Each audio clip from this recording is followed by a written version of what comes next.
First Fort Worth event of 2021. I'm very excited for 21 to finally be here. My name is Daniel Border, your current ACG DFW president, as well as a partner at Whitley Penn. As a Dallas-Fort Worth focused chapter, we know the entire Metroplex has seen changes and growth, but we really haven't focused on the Tarrant County side yet. And while we're all part of this great community, we know there are challenges that are unique to each area, and we're incredibly excited to explore this today. We've got a few housekeeping items to go over before we begin. You have been muted and your video has been switched off for the time being.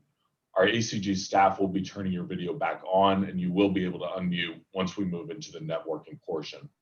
If you have questions for the panel, please use the chat box function, and the chat box function should only be used for panel questions.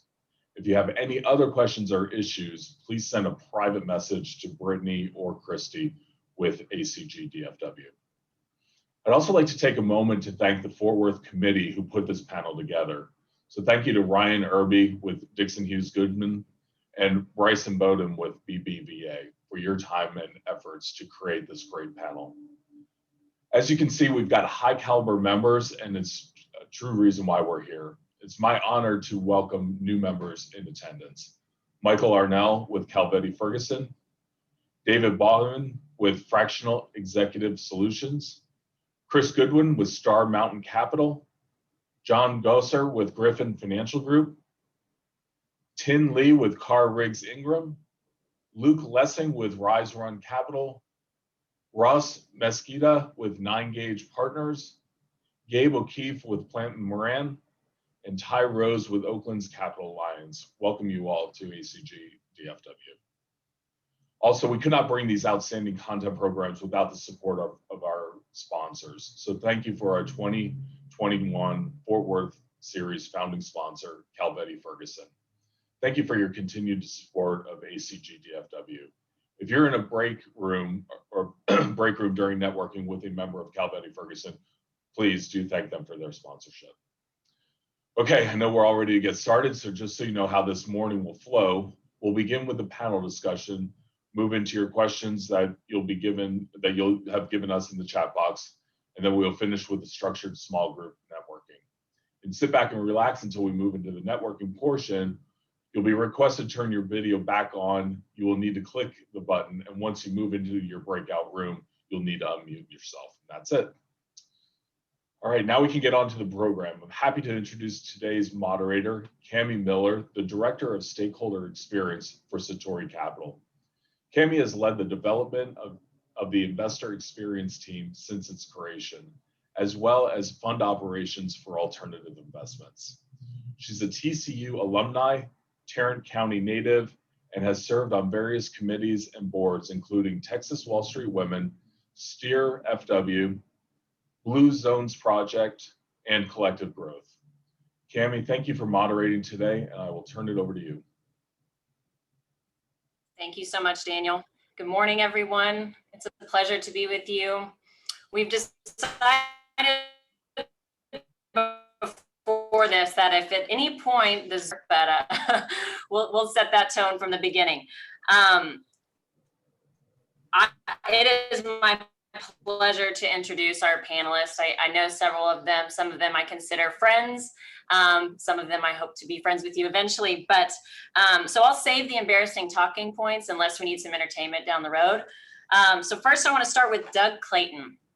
Doug is a partner at Caney Hanger Law Firm and chairman of the firm's business transactions practice. His practice focuses on mergers and acquisitions, corporate finance, securities offerings, SEC compliance, and other business transactions. Doug is a graduate from Texas Tech. We won't hold that against you. Harvard Law School, and is now an adjunct professor at Texas A&M School of Law. Thank you, Doug. Ryan Hyman. So since I consider Ryan a good friend, I reached out to him before this and I said, hey, can you send me some juicy tidbits for your intro? And if any of you know Ryan, he sent me juicy and non-juicy. So I'm going to share all of those with you. We'll start with the non-juicy. Ryan is vice president in Lockton's Fort Worth office. Lockton is the largest privately held insurance and risk management firm in the world. Ryan has been in the world of commercial risk management for 20 plus years. His focus is commercial real estate and development, seniors housing and development, and private equity. Ryan and his wife have 2 elementary school kids with a white picket fence out front. He made sure to include that. So that's the non-juicy information. The juicy information on Ryan: he's passionate about not wasting time. I can attest to this. He loves to travel and connect with people. He prefers mountains over beaches. He believes fasting is good for the soul. And his 2nd grader just taught him how to play chess. I almost felt like I was reading a dating profile there for a second. Michael Moore. Michael is the president of Lockton's Fort Worth office. Michael provides organizations and family offices with strategic risk management consultation. Prior to joining Lockton in 2019, Michael was VP for Gus Spates Insurance and Investments. Michael is passionate about giving back to his community and is involved in various nonprofit and board positions, including Fort Worth Chamber of Commerce, Child Study Center for Fort Worth, Cystic Fibrosis Foundation, Fort Worth Livestock and Rodeo, among many others. Michael is a graduate of the University of Texas, and he spends his time outside of work with his wife, Shannon, and their 2 dogs. Next up, my colleague, Marshall. Marshall Goldsmith is the Senior Vice President of Satori Capital. Satori Capital is a Texas-based multi-capitalism. Marshall is managing new and existing investments and advising the companies in Satori's private equity portfolio. Prior to joining Satori, Marshall was an associate at Palladium Equity Partners in New York, where he worked with primarily with middle market companies. Marshall is a graduate from the University of Virginia and a CFA. I also know he's an avid surfer, which I found out at a run-in at the Austin Surf Park when I was practically demolished by the waves. I have no idea how you recognized me that day. All right, so panelists, thank you for being here. Enough from me. Let's turn it over to you. But first, I want to engage the group a little bit. This is Zoom, so we got to make it fun. So I can't see many of you, but if you have a mug, let's hope you have a mug filled with coffee at this point. Let's raise it and let's cheers to DFW. What a time to be in this city. So join me. Cheers. Cheers. All right. Great. Thanks, Marshall. Yes. We are in the midst of a ton of change and growth. From Mayor Price's transition, I just want to take a moment to acknowledge everything she's done. The revival of the stockyards, Main Street, the list goes on. Forbes has also ranked Fort Worth as number 5 on best city to buy a home, number 6 on top city for young professionals, and DFW continues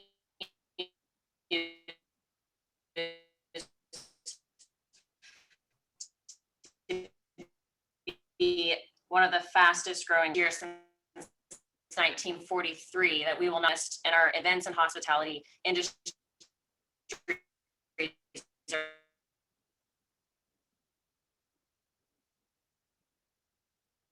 Are certainly experiencing challenging times. All of this, of course,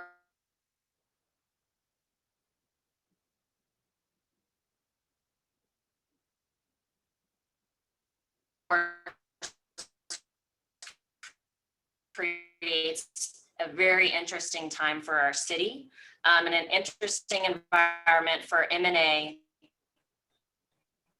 in Tarrant County.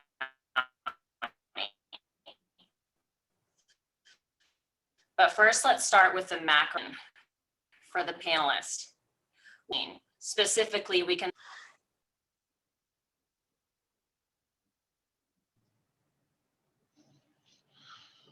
Well, guys, it's good that we kind of had sort of a backup plan for potential connection issues here. So let me go ahead and take over at this point. And as far as looking at the questions here, I may need some assistance from you guys as far as going through these, and just please jump in where you feel appropriate as we're going through here. Obviously at a macro level, COVID-19 certainly has impacts at all levels. But what impact do you specifically see on the M&A market, deal flow implications, industry impacts, volume, and valuations? And any one of you want to jump in, and we'll just kind of do a little bit of a round robin, maybe take 45 to 45 seconds to a minute just to get your general thoughts on that.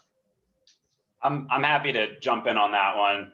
I can speak to what I saw at Satori as an investor in 2020, and it was a crazy year, and it was really a roller coaster. In March, things ground to an absolute halt extremely quickly. Our pipeline typically has 40 to 50 opportunities in there. In a matter of weeks, had shrunk to 7 or 8 opportunities. And really for most of Q2, it seemed like M&A activity ground to a halt because it was, such an uncertain time and pretty much impossible to value a business through that.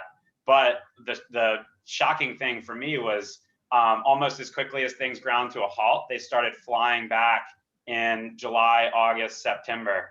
And going into the back half of the year, it honestly felt like business as usual. Now, even valuations had returned. I will say that prospective buyers were faced with a different set of challenges, trying to make sense of what happened to a particular company through COVID. Examples of that would be if they didn't have, they weren't open for business for a quarter, trying to normalize earnings and adjust for that. Or you had, on the flip side of that, you have businesses that, we saw a home health or home fitness business that went from a few million of EBITDA to 40 million of EBITDA as a result of the pandemic. So you had to figure out ways to normalize sort of crazy things in earnings that had happened throughout the year. But seemed like by the end of the year, activity had really returned to normal. Yeah, that's a great synopsis there. And that's almost a mirror image of what I've seen out there in the marketplace and in my practice in particular. What about you guys at Lockton? What are your thoughts on kind of, the activity at this point?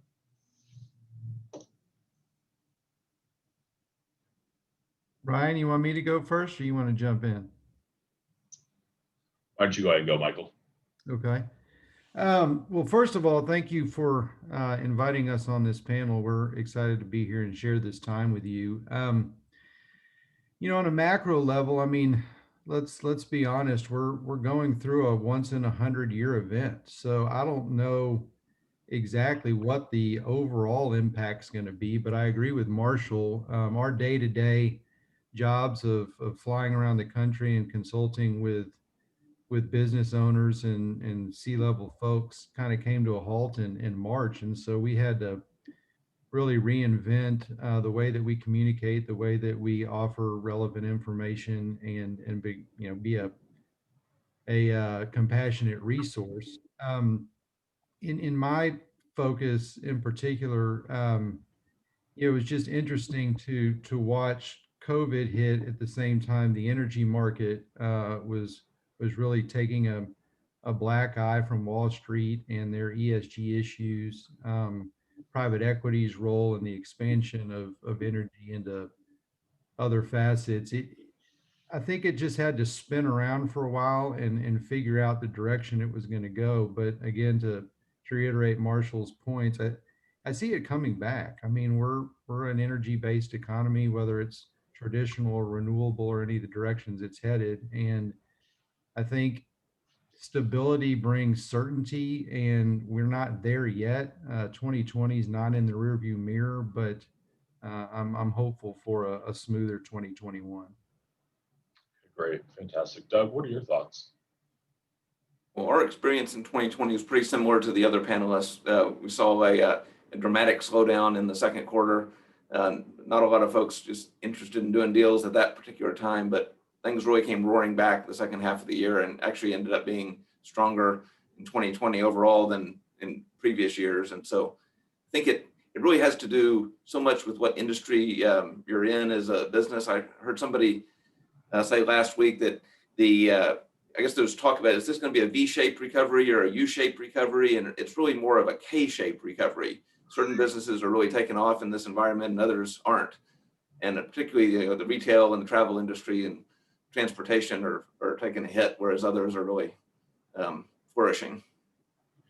Yeah, I mean, it'll be really interesting to see the second half of the year once travel restrictions get a little bit some relief there, and what does happen with those industries if it does end up being a hockey stick turnaround. But I want to shift a little bit here and talk about the role that the PPP has had on M&A in particular, and how you all have looked at the impact of PPP and the loans in helping companies kind of navigate this storm, and then also, how did that ultimately kind of change the benchmarks for those companies and the ultimate valuation? Marshall, you want to give me some comments on that? Yeah, I guess from our perspective, I mean, I think PPP helped companies that were eligible for it and able to get it, helped some of them keep their doors open when through the low points of the pandemic when they otherwise might not have been able to. I think PPP in and of itself was important, but just the big picture government stimulus restored. We had businesses shut down and we had major confidence problems, and I think for people seeing the government standing behind businesses and injecting a whole lot of money into the system, I think that helped restore confidence, and the stock market quickly started moving in the right direction. And not that the stock market necessarily correlates with what happens in private markets and M&A, but it helped to restore confidence and help people feel comfortable that they could transact during this environment. Doug, what are your thoughts on that topic? Well, I guess we've experienced PPP mostly in terms of having challenges in terms of documenting the deal. What is the deal? If you have PPP, how does that impact your EBITDA calculations? Is it considered indebtedness for the purposes of loan covenants? If there's expectation that there's going to be forgiveness, if there's a change of control, you expect to have the PPP loans forgiven, but then there's a change of control and maybe you don't check all the boxes that you need to check in order to successfully have the loans forgiven. Who's on the hook for that? And so there's kind of a host of mechanical issues that you have to fight through in connection with an M&A transaction, but ultimately, those issues get solved, but that's more of a headache for folks like me. Sure. Well, it looks like Cami was able to reconnect. So Cami, I'll go ahead and pass it back to you. Thank you. Thank you, Daniel. I'm glad we had that contingency plan. I had a great conversation with myself there for a little while. All right. It sounds like we touched on the macro level. Does anybody else have any additional thoughts on the stimulus, PPP? All right. Let's drill down. Let's get more local. Tarrant County, Fort Worth, and surrounding areas. What did you think Fort Worth and those areas, look like getting through 2020, and what is on the horizon for, if we think about South Lake Alliance, our neighboring cities, what is on the horizon for 2021 and beyond?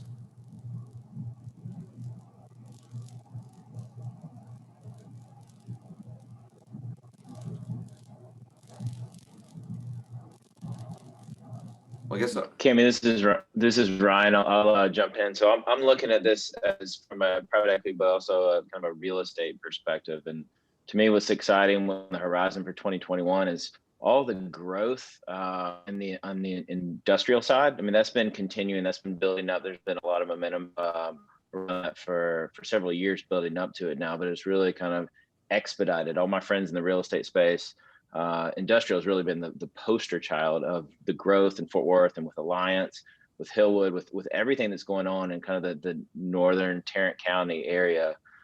It's really exciting time. It's an exciting time to be in the industry with the focus on real estate. And so to me, I look for that to continue on. There was an article in the local paper, I think maybe yesterday, but just talking about the economic impact of the Dallas-Fort Worth area alone is 37 or $39 billion. And only about half of that is from passengers. A lot of that's with cargo and transportation. And so, you know, with Alliance, with the growth of what's happened out there, and I think maybe there's around 100,000 people that are new to that area in the last 5 to 7 years. Don't quote me exactly on that. But there's the continued amount. It's just insatiable what people are looking for real estate and land wise, which will only trickle down onto what we're talking about more, the M&A space for this area. So it's a really exciting time to be in Fort Worth. Yeah, I agree. I was looking at, speaking of stats, looked like DFW has grown a little over 20% since 2010. So I'm curious to see what that looks like over the next couple of years. Anybody else have any thoughts? I mean, I would just add that, you know, what may have seemed like dark times, not that far in our rearview mirror. I mean, I remember walking down into Sundance Square probably in May or June and taking a video just because it blew me away, the lack of people. You're used to that area being bustling and people enjoying a coffee or lunch or sitting outside, and it was a ghost town. That's not back where we need it to be, but you know, certainly as companies feel like they've got the runway and confidence to bring their employees back. I mean, we've got to stay focused on downtown. You know, on a more personal level for Lockton, we were able to negotiate a new lease, and we'll be moving into the Frost Tower. Obviously a good time for us to be able to do that, but there's a lot of landlords down there that I think are scratching their heads and trying to figure out what their rent amounts are going to have to adjust to continue to stay relevant and competitive. So it's an interesting time, but to Ryan's point, there's so much good news. We've got the room to expand and grow. And so I think we need to do a smart job about that growth. You can grow just to grow and it not be strategic. But to all the companies and areas that Ryan hit on, it just could be an amazing transformation over the next decade for Tarrant County and beyond. Mm-hmm. Yeah, I would agree with that. There's just so much good news around DFW and such great fundamentals, whether it's the low tax environment, low regulation, great workforce, great place to live. There's just not much not to like about DFW and Tarrant County. Yeah, I think we are going to be competitive in our restaurant scene here pretty soon. At least I hope so. Keep seeing new ones popping up. Doug, I'll stay with you a little bit, and kind of, if we think about M&A trends in this market, specifically around Tarrant County, what can we expect to see? And Doug, I mentioned your name because I know you have quite involvement in the tech space. I don't know if any of you saw the recent article. Fort Worth, or DFW specifically, is ranked second in one of the best tech cities, and that's actually in front of Silicon Valley and just behind Austin. So that is definitely an interesting thought as we think about trends, M&A trends here in DFW. But Doug, what are your thoughts specifically on tech or anything else? Well, I'm glad to hear you say tech, and it's kind of near and dear to my heart. If I could put in a little plug for for Tech Fort Worth, is a business incubator based here in Fort Worth, and they're doing a lot of great work helping out startup and further along companies and raising their profile and helping them grow. And that's really where we're seeing the action in terms of M&A, whether it's technology or healthcare or biotech, some combination of technology, biotech, and healthcare has really been the drivers of our practice here in the last few years. And I expect that trend to continue. Yeah, I'm a fan of Tech Fort Worth. Anybody else? Any thoughts on M&A trends in Tarrant County, Fort Worth specifically, surrounding areas?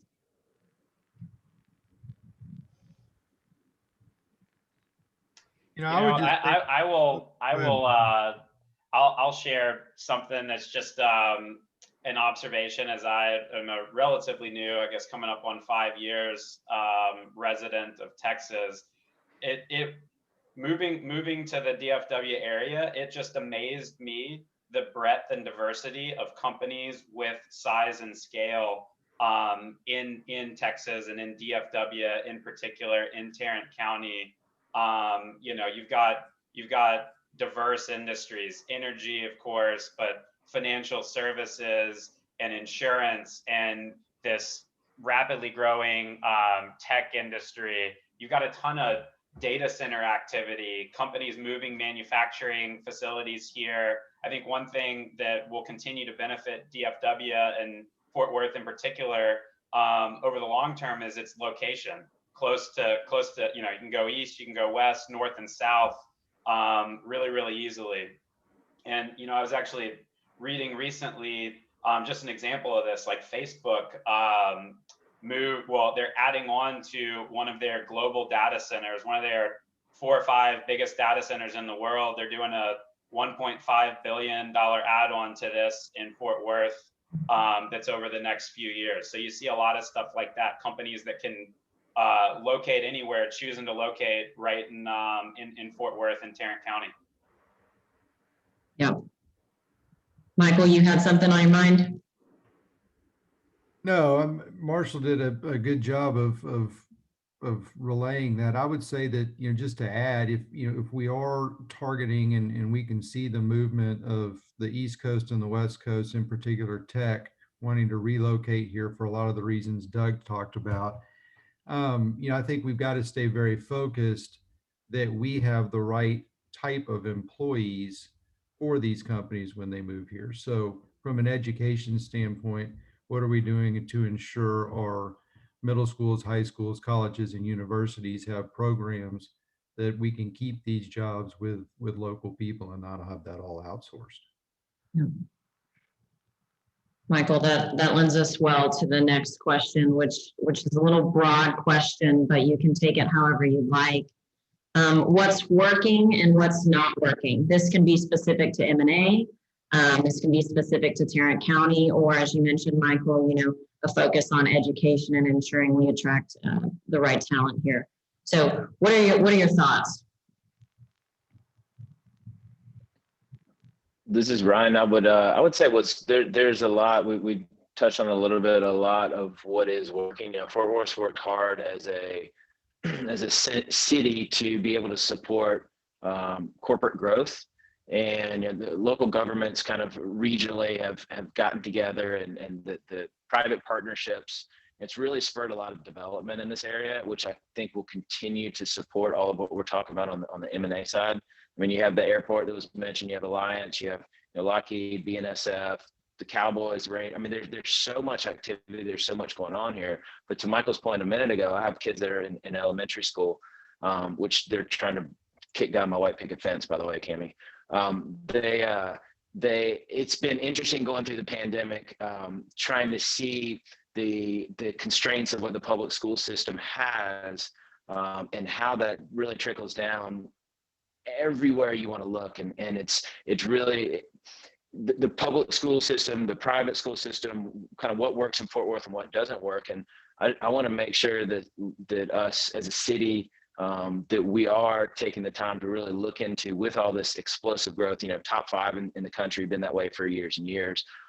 Are we doing enough to be able to support and to be able to have the companies that are coming in, you know, the Charles Schwab and Fidelity into Westlake, and do we have enough infrastructure to be able to support some of that with the continued growth, as to where this is trending? And ultimately, do we want to be Austin? And that's not a loaded question either way, as I have my TCU glass right here, right? But it's like Fort Worth potentially can and has the infrastructure to be able to, the area and the land to be able to do that. And so to me, it's like I look at this as we can, but I want to make sure that we're taking our steps, you know, the right way and being kind of strategic around that. Mm-hmm. Certainly, Ryan. Thank you. I know something on my mind as we grow. I mean, and especially in the pandemic, we're all wanting to get outside. The Blue Zones project came in, they did a lot of work in making sure we were a more walkable city. I know West 7th is about to experience a ton of change to the streets, bike lanes, things like that, the cultural district. Big project going on there. I think maintaining kind of our route, but also growing that's going to certainly be interesting. Anybody else? Any thoughts? What's working? What's not working? Well, Cami, I think one thing that is working generally is technology. I've been so surprised at how seamlessly we went from work, at least in our office, everybody at the office every day, to in the middle of March, everybody went home, started working from their home computer, and really didn't miss a beat. Maybe a couple of days of getting computers set up and whatnot, but with technology, it's so easy today to communicate and to get things done, and expect that trend to continue as well. Definitely. Michael, any thoughts? I would just say specifically to our industry, and whether it's private equity or family office focused, or any type of mergers and acquisitions, around the financing of risk that we provide to our clients. The insurance market is in a turmoil like we haven't seen since the 80s on the property and casualty side. And so for those entering in and listening to this call with an M&A platform and timeline, just build in extra time. Our due diligence reports are taking longer. Our reps and warranties quotes to bring back are more complicated and being underwritten in a way we haven't seen before. And then certainly anything around the directors and officers and any type of runoff strategy is build in extra time. Mm-hmm.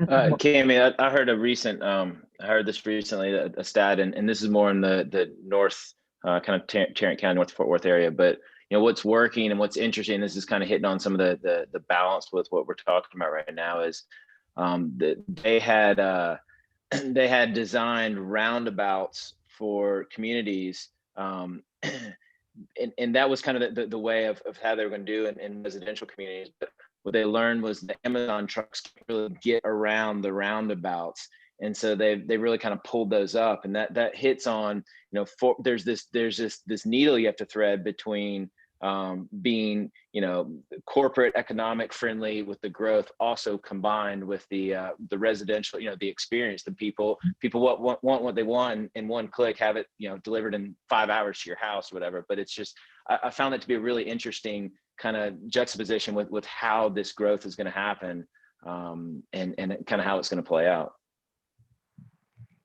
Yeah, I actually have not heard that about the roundabouts, so that's interesting.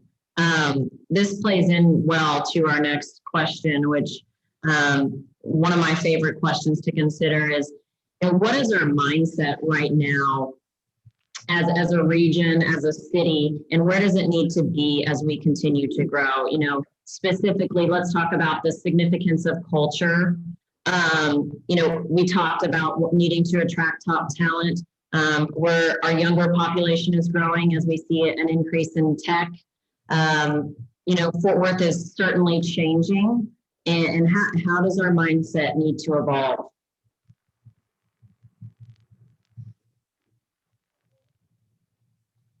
Well, to me, it's like your mindset with culture and what's going on, whether it's in the South Side, the Fairmont area, the White Settlement area. There's a lot that's going on, and inclusivity is a big word. It's a big term that's it's been in the works for a long time, but obviously it was pushed to the forefront in 2020.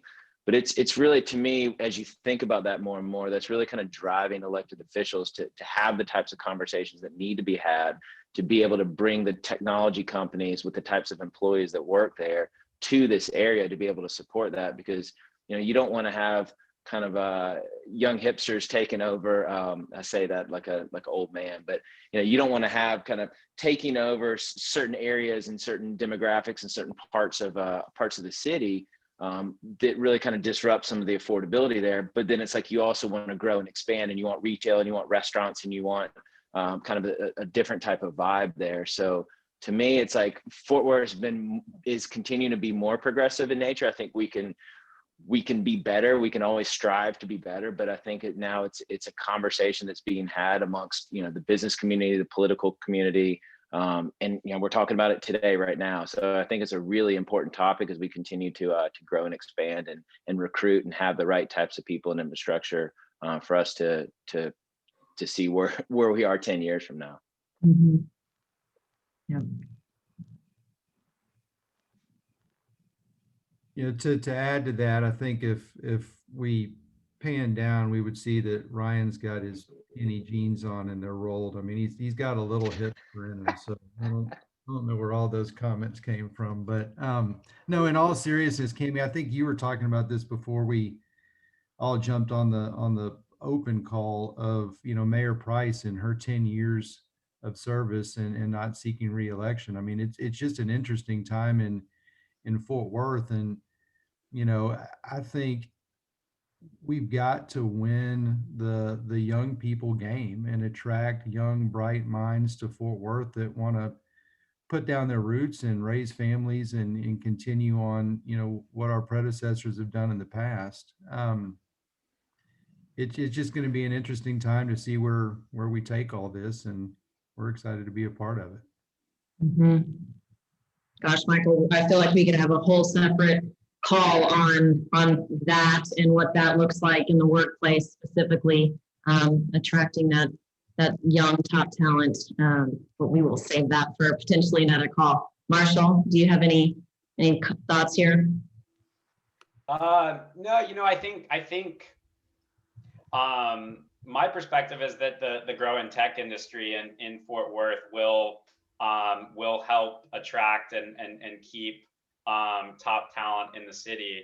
And then just a thought or an observation as someone that not too long ago made a move to a city where they don't know a lot of people. I think you know, having a sense of community in Fort Worth when we return to normal, whenever that is, and events and that sort of thing, community events and walkability and green spaces and things like that, I think are helpful with attracting and keeping top young talent. Mm-hmm.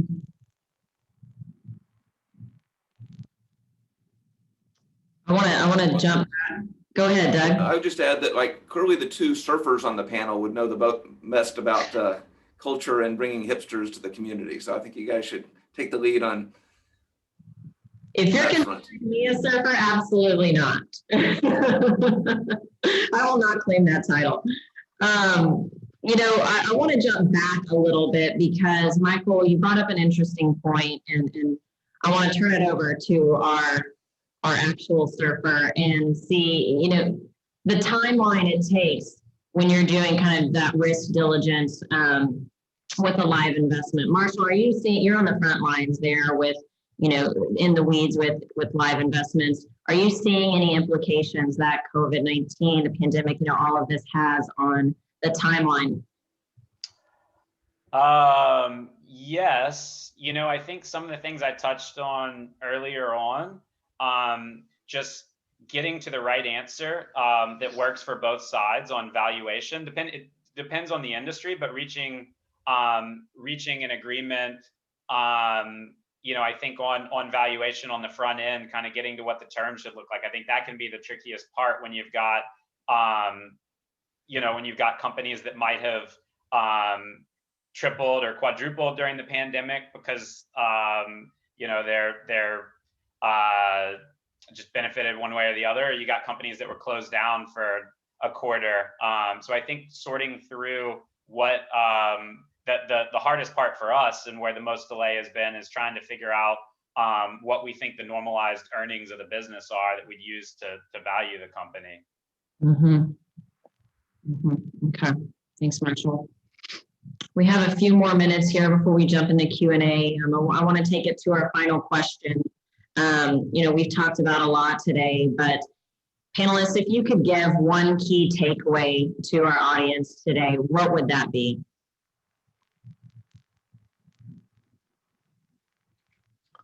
I'll jump on I'll kick this off. So, you know, taking a lot of what's been said here today, you know, a takeaway for me is looking and focusing on the city of Fort Worth, we all know our friends in Dallas. I mean, that's who Dallas is really kind of has been stretched over the course of time. To an outsider, Dallas is McKinney, it's Frisco, it's Richardson, it's Louisville. And to me, it's like I see Fort Worth and Tarrant County really kind of stretching to Weatherford and down the Chisholm Trail and to South Denton, and it's the Walsh Ranch. Fort Worth is the biggest small town in the country. It's a city of, I love this, it's a city of 5,000 or 6,000 people with 1 million people getting in the way, right? And so it's like we have a very diversified economy here with transportation and defense and technology and a lot of what we're talking about. And to me, my takeaway is let's continue and let's sustain this growth. Let's do it at a smart pace. Let's be kind of thoughtful and strategic with some issues that we've brought up today, with the corporate tax base, having that here, but then hopefully being able to help offset some of the property tax issues. And there's a lot that's going on. So my takeaway is let's keep doing what we're doing. Let's keep being smart about it and having dialogue and talking through some of the things like we are today. Mm-hmm. Yep.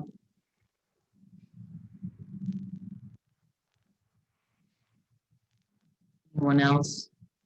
Key takeaway?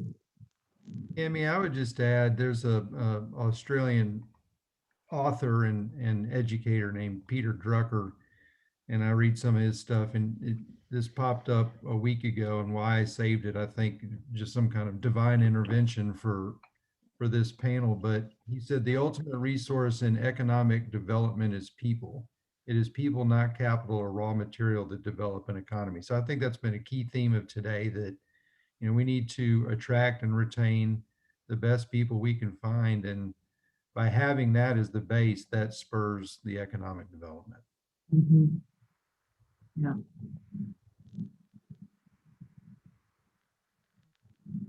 Marshall, Doug, any thoughts before we wrap up here?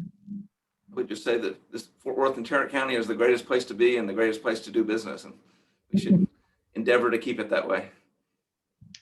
No, I think the other panelists said it really, really well. I think just my takeaway would be that folks should have a sense of optimism about the future for Fort Worth and Tarrant County. I think there's a lot of great things happening here, and I'm excited about the future. Yeah.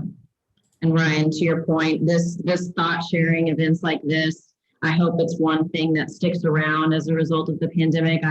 I've never seen so many opportunities to learn from others now that we have, the glories of Zoom and being able to have, these panels and events so frequently.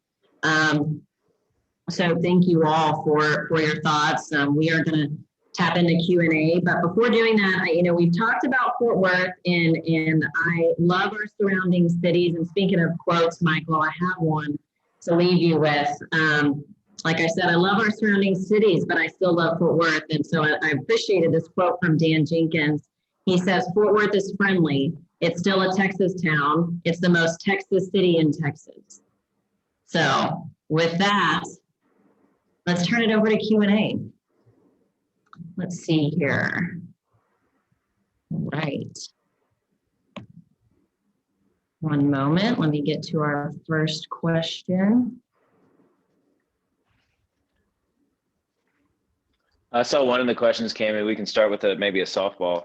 What's your favorite, for the Dallas folks on here, what's your favorite lunch spot in Fort Worth? I think like everybody, that's kind of merged a little bit in the last 12 months or so. And Michael and I, we've had a lot of meetings just based on location and kind of the aesthetics of it. It's Press Cafe. Press Cafe has been it's been a staple in the rotation, and the small rotation of restaurants for the pandemic. Mm.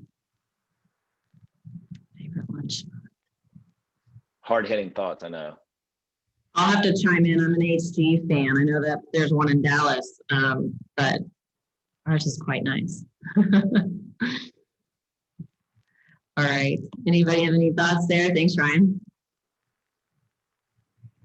Okay. Question here. What do you expect to happen with the office space in Fort Worth, considering the ease of working from home? Do you expect to see a lot of non-renewal of office space?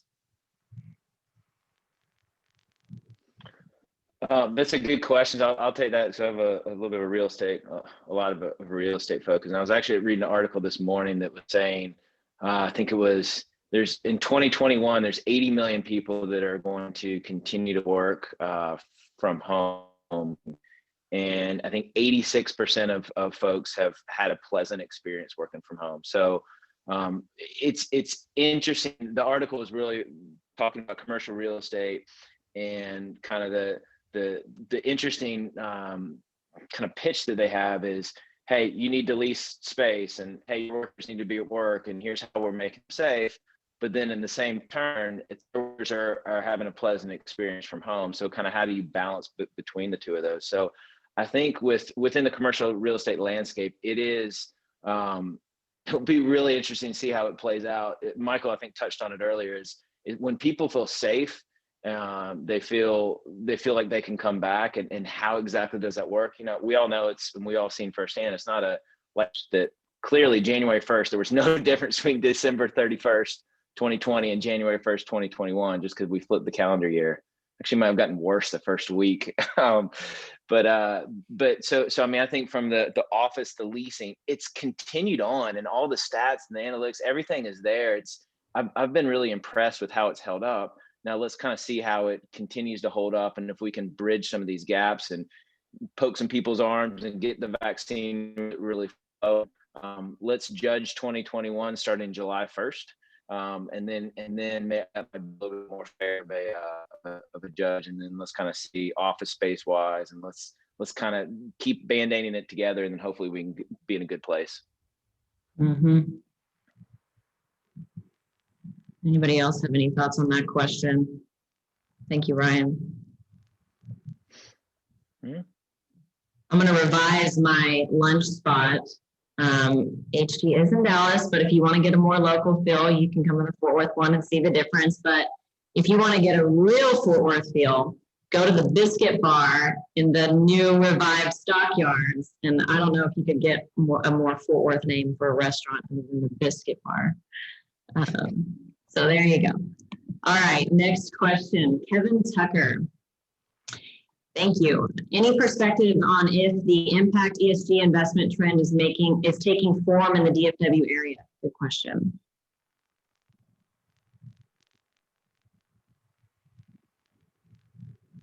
You know, Cammie, I would say from a energy perspective, you know, we talked about the impact of the economy and COVID on energy, but certainly from an investor sentiment, ESG is hit the energy industry very hard, and North Texas is a very energy industry dependent region. So I think that industry, that segment, is so entrepreneurial, and the things that they've figured out how to do over time to efficiently extract oil and gas out of the ground, for instance,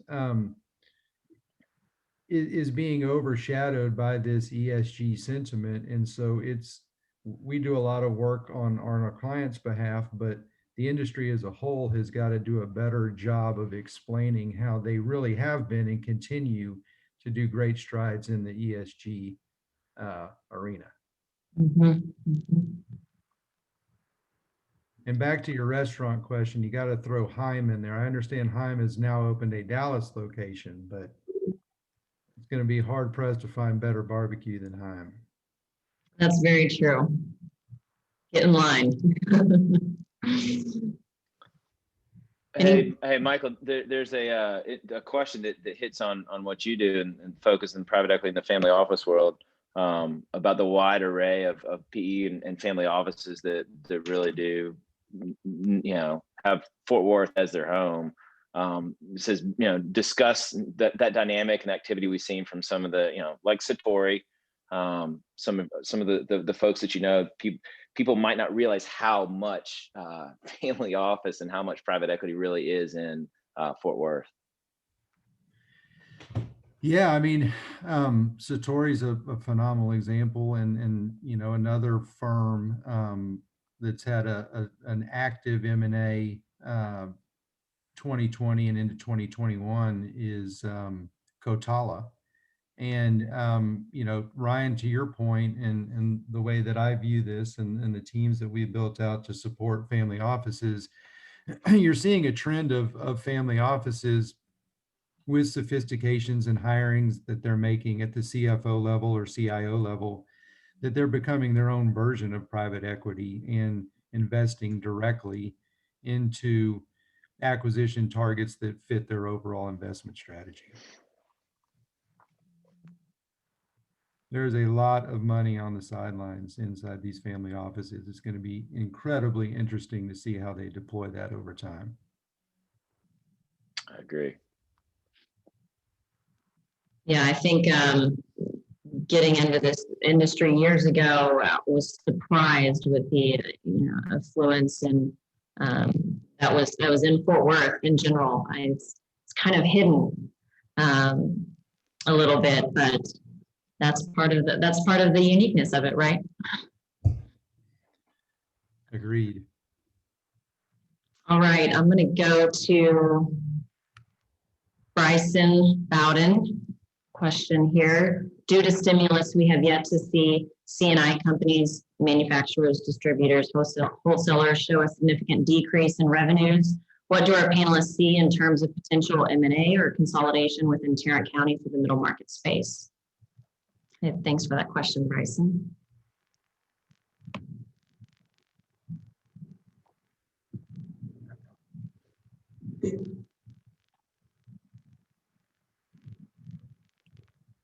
Anything there, anyone? I'm happy to take a stab at that one.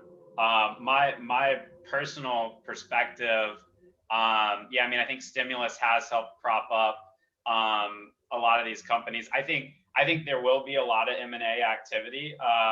In particular, if companies do run into hiccups in the future, I think you'll see a lot of consolidation. But I think growing companies will also look to supplement organic growth with M&A and acquire other healthy companies that weather the pandemic as well as possible. So I think you will certainly see consolidation and active M&A markets in manufacturing, distribution, kind of C&I in Tarrant County.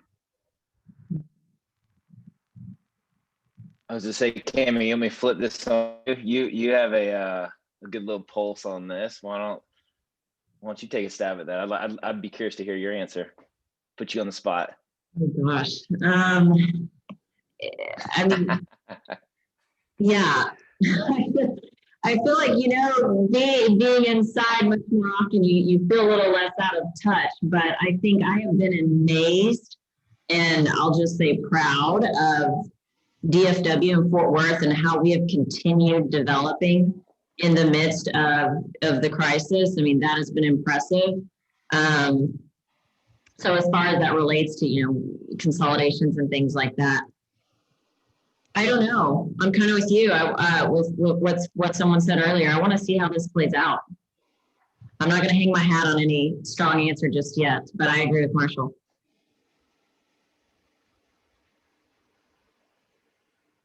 Michael, Doug, anything there?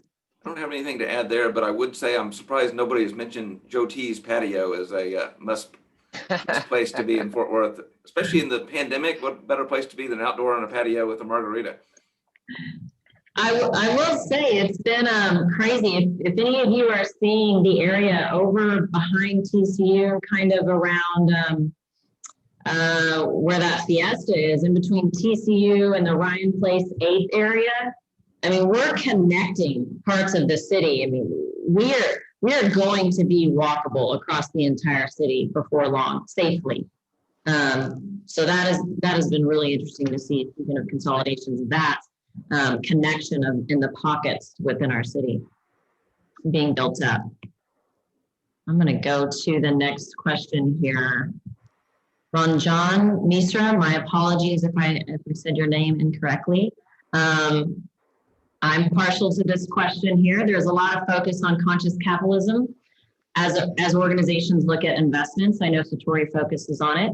Given the impact of the pandemic, how do you see a focus on healthcare, life sciences, pharma being a driver for investments, focusing in more areas beyond technology? Great question.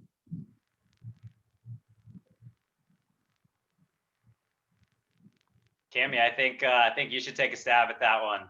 I had a feeling that was going to be turned back on me. I agree. She should. Back to you, Marshall, after this. Let's see here.